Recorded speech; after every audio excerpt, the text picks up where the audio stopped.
যদি আপনি জীবনে বারবার আঘাত পেয়ে থাকেন, তাহলে তার জন্য নিজেকে দোষী ভাববেন না।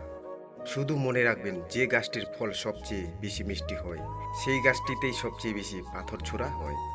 জীবন কখনো ছোট নয়, আমরাই দেরিতে বাঁচা শুরু করি।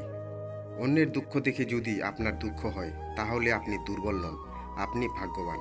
কারণ ঈশ্বর সকলকে মন দিয়েছেন, কিন্তু মানবতা কিছু মানুষই অর্জন করতে পেরেছি। যত বড় হবে ততই বুঝতে পারবে, পৃথিবীতে প্রয়োজন ছাড়া কেউ আপন হয় না। কেউ এতটা ধনীও নয় যে সে তার গতকালকে কিনতে পারবে। কেউ এতটা গরিবও নয় যে সে তার আগামীকালকে বদলাতে পারবে। জীবনকে একটা লম্বা যাত্রাপথ মনে করে এগিয়ে যাও। তোমার উদ্দেশ্য ঠিক থাকলে সঠিক পথের সন্ধান অবশ্যই পাবে। ব্যর্থ হওয়ার অনেক উপায় আছে, কিন্তু সফল হওয়ার একমাত্র উপায় হলো প্রচেষ্টা।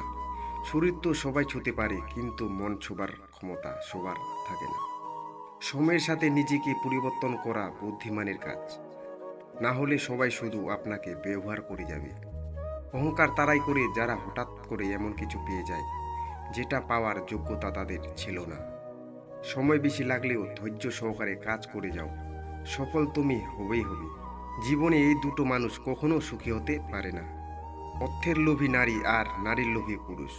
একটা কথা কি জানো, সম্পর্ক ছোট একটা শব্দ, কিন্তু এটা পড়া ভীষণ কঠিন। নিজের শরীরকে প্রয়োজনের চেয়ে বেশি সাজিও না, কারণ সেটা একদিন মাটির সাথে মিশে যাবে।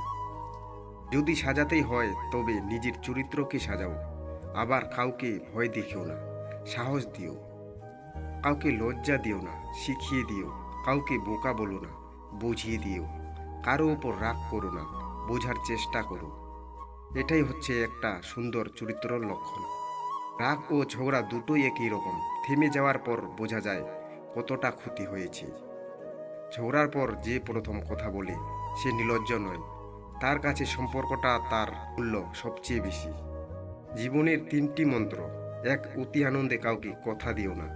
দুই, রাগের সময়ে কাউকে উত্তর দিও না। তিন, দুঃখের সময় নির্ণয় করো না। শরীর থেকে মেদ আর মাথা থেকে জেদ আর মন থেকে ভেদাভেদ যদি ঝরে ফেলেন, দেখবেন জীবন কত মধুর ও সুন্দর হয়ে ওঠে।